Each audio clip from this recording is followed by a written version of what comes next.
Blog from রিমিস official. তো আজকের ভিডিওটা কিন্তু কোনো কাজের ব্লগ না, একদম আমাদের ছ্যাবলাবো একটা ব্লগ হতে যাচ্ছে।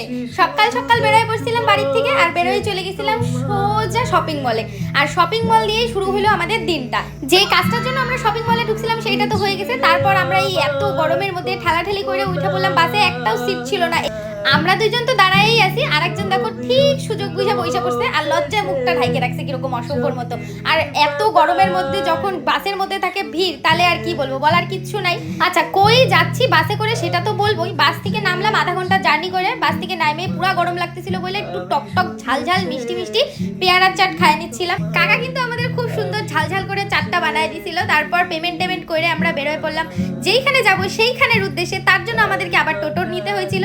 আচ্ছা, এবার বলি আমরা কোথায় যাচ্ছি। আমরা যাচ্ছি হচ্ছে আমাদের একটা বান্ধবীর শ্বশুর বাড়িতে। আর ওদেরই বাড়ির সামনে দেখো একটা ময়ূরের দর্শন পাইলাম। দেখে তো আর লোভ সামলাইতে পারলাম না, ভিডিও তো অন করতেই হবে। আমি দেখবো, তোমাদের দেখাবো না, এটা কি হয়?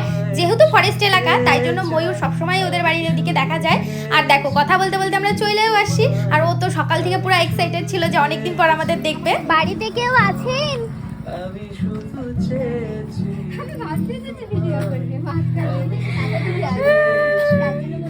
এই যে আমাদের বৌদি নাইটি পরে দাঁড়ায় ছিল। যাই হোক, আমরাও কিন্তু আর গরমের মধ্যে ফ্রেশ হয়ে দেরি না করে একদম শুয়ে পুরা গল্প করতেছিলাম। ভাই, এতদিন পর দেখা, সুখ দুঃখের গল্প তো করতেই হবে, বান্ধবী বন্ধু হতে আইসা। আর দেখো, আসতে না আসতেই আমাদের জন্য খাবারের কত আয়োজন। আসলে ব্যাপারটা হচ্ছে তা না, খাওয়া দাওয়াটা তো হইতোই, কিন্তু তাছাড়াও একটা স্পেশাল দিন। আর খাওয়াটাও হয়েছিল একদম স্পেশাল ভাবে। আসলে ব্যাপারটা হচ্ছে এই যে আমাদের আরেক বান্ধবী, ওর আইবুড়ো ভাত দেওয়া হয়েছিল। যেহেতু আমাদের এই বান্ধবীর বিয়ে হয়ে গেছে, তাই শ্বশুর বাড়িতে এখন আইবুড়ো ভাতটা ও আলাদাভাবে খাওয়াইলো। আমরা আবার আলাদাভাবে খাওয়াবো যারা ব্যাচেলার আছি।